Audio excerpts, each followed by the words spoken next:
Quetzalcoatl walked into the land of the dead to commit a robbery. He went to steal the bones of every person who had ever lived. The Lord of the Dead kept them locked away on the deepest floor of hell, and he had no intention of handing them over. So the feathered serpent struck a bargain with him, and then he cheated to win it. What almost no one remembers is why he wanted the bones at all, or what the gods did to them next up in the light with a grinding stone in their own blood. Because you are the reason this is the theft that made you.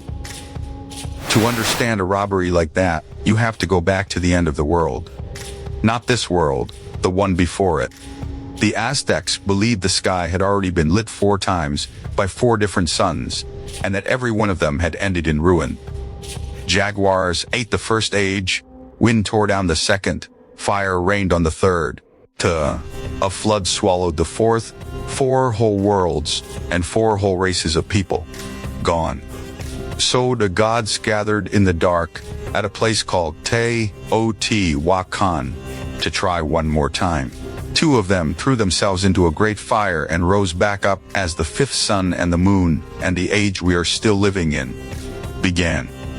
And then the gods looked down at their brand new world, and they saw what was wrong with it. It was empty, beautiful, and finished, and completely empty. A sun with no one to walk under it, fields with no one to plant them, not a single voice anywhere to say a god's name out loud. What is a sun even for, if no one ever looks up at it? We lit the whole sky for an audience of no one. I will not stand here and watch the morning shine down on an empty floor. That was Quetzalcoatl, the feathered serpent, the breath of wind that sweeps the road clean before the rain comes. Of all of them, he was the one who loved the small things, the one who kept trying to make people, and he already knew where the last people had gone. Every human being who had died in those 4 fallen worlds had gone to the same place, down into Mictlan, the land of the dead 9 floors deep under the ground, where their bones lay piled up in the dark. Whoever held those bones held the raw material of a whole new humanity. And they were held by the one god you least wanted to go and ask for a favor. His name was Mictlantecuhtli, Lord of the Dead, and he was not a lord who gave things back.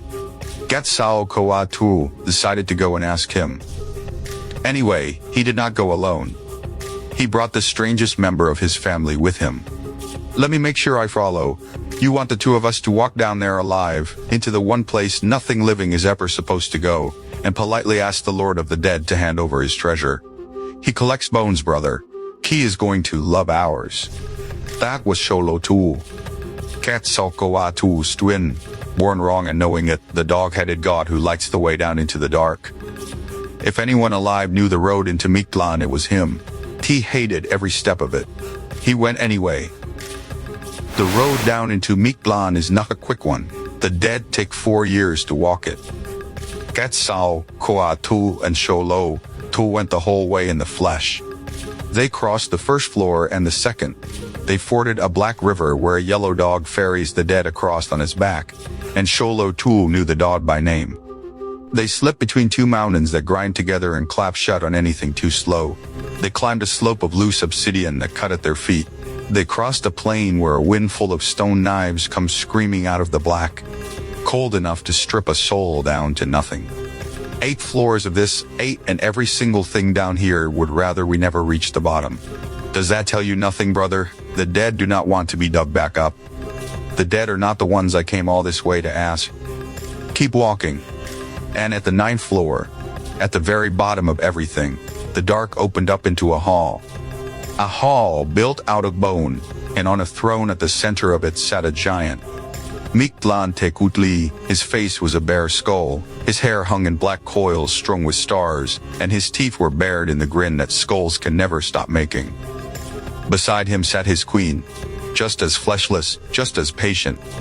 Living breath, down here, I can smell the warmth on them from across the throne. How long has it been, husband, since anything walked into our house still carrying a pulse to lose?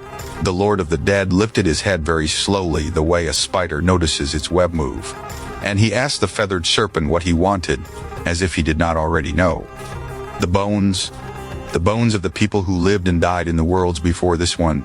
Up above there is a new sun, and no one to stand under it. Give me the bones and I will make people again. Give the dead back to the living. For a long moment the skull said nothing at all, and then, terribly, it smiled even wider. Because the Lord of the Dead had already decided to say yes. That was the trap. Yes was the trap. Cecily, of course you may have them. They are only old bones, and you have come such a very long way for them. One small thing first, a courtesy. You will take my conch shell, my white trumpet, and you will sound it, and you will carry it around my kingdom 4 times around. Blow the horn for me, feathered serpent, and every bone here is yours.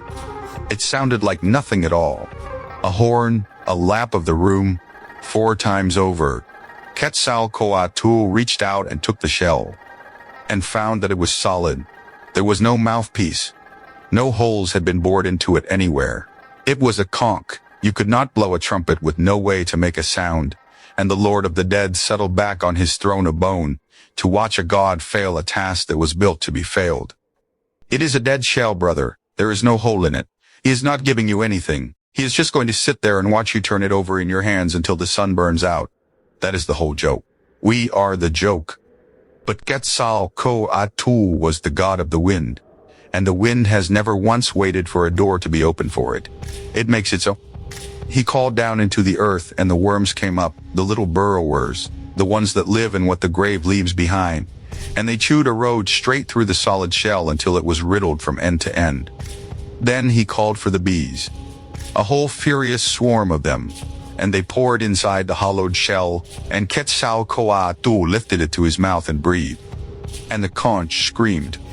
A huge living buzzing roar, the first real sound that Hall of Bone had ever heard, rolling out across the whole of Mictlan and rattling the dead in their piles. He sounded it once, twice, 10. He carried it around the kingdom 4 full circles, exactly the way he had been told. He had done the impossible thing. He had answered the riddle, and down on his throne, the Lord of the Dead stopped smiling. He had promised in front of his queen, in front of his whole court of shadows, he had sworn the bones to whoever sounded that horn. And now a god stood in his hall with the horn still roaring, holding him to his word.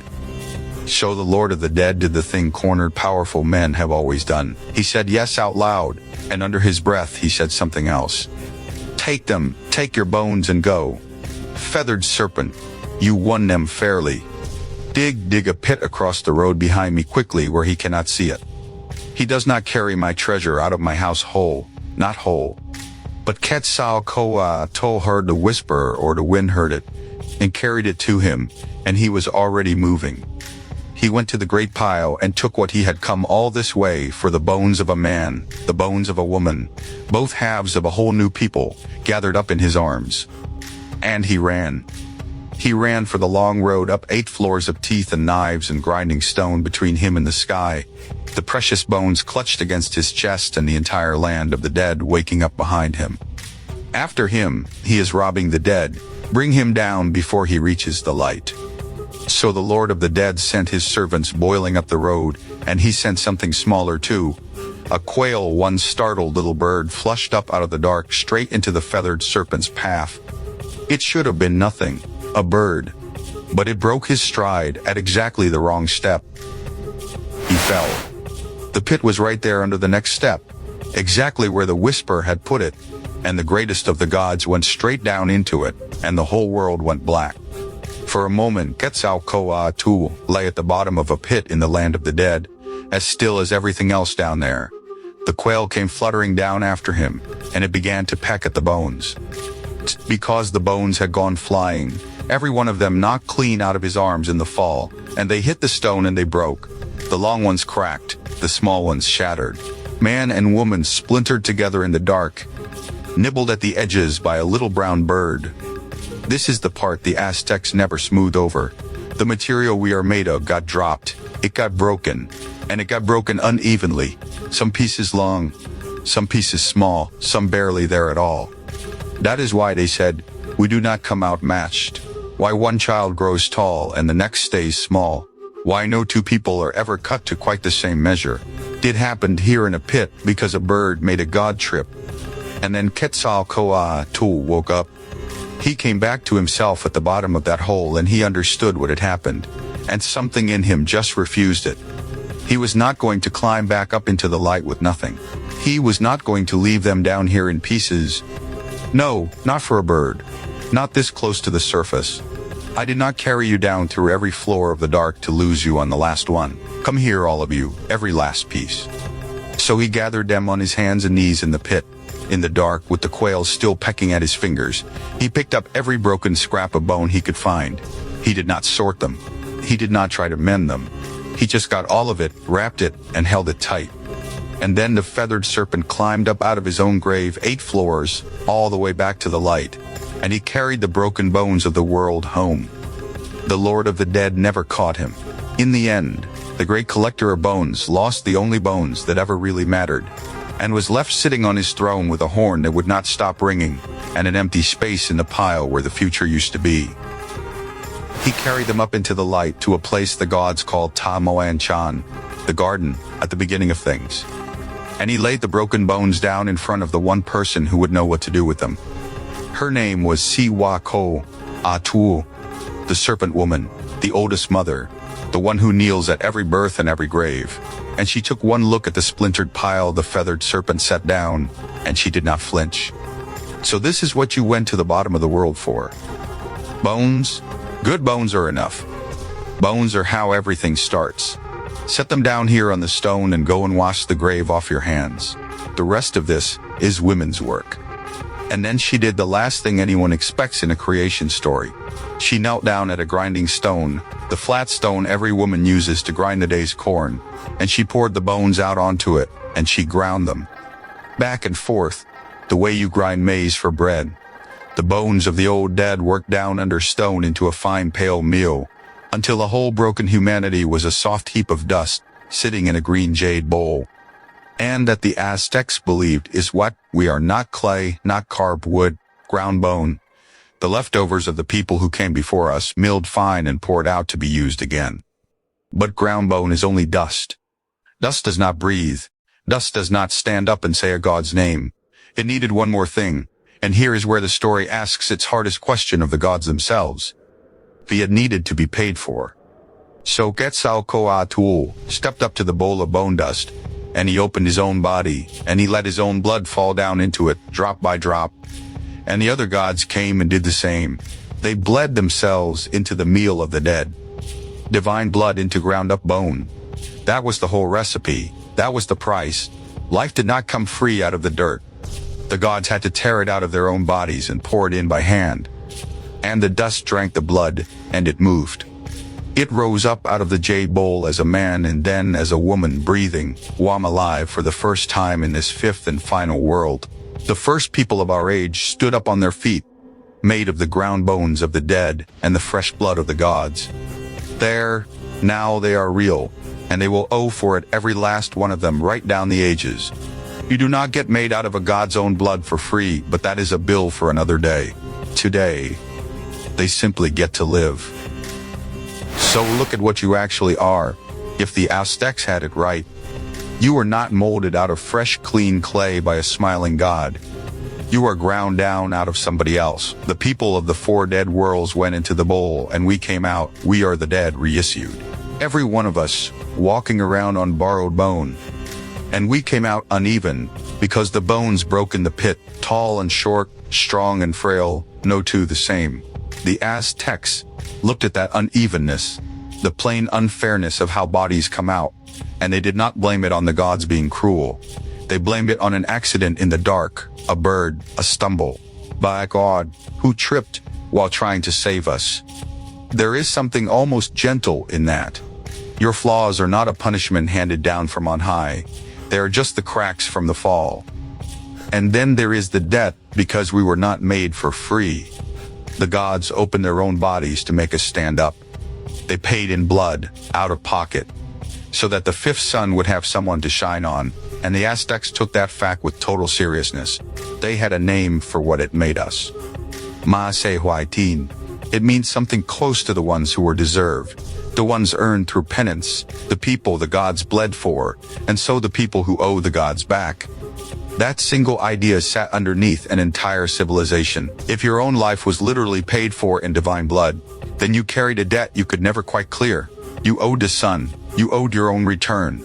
That is the root. The whole culture grew up out of dark and bright at the same time. And all of it traces back to a bag of broken bones, carried up out of hell by a serpent who would not leave them behind. The gods could have made us any way they wanted. They could have started clean, fresh clay, no history, no ghost. Instead, they sent someone down to the bottom of the world to dig up the dead, and they built us out of the wreckage. And I think that choice is the whole point of the story. Because it means nothing was thrown away. The 4 ruined worlds were not wasted. The people who died in them were not finished. They got ground up and folded into us, so that everyone who ever lived is still down there in your bones somewhere holding you up. And the god they chose to carry it was not the strongest one. Not the god of war, not the god of the sun.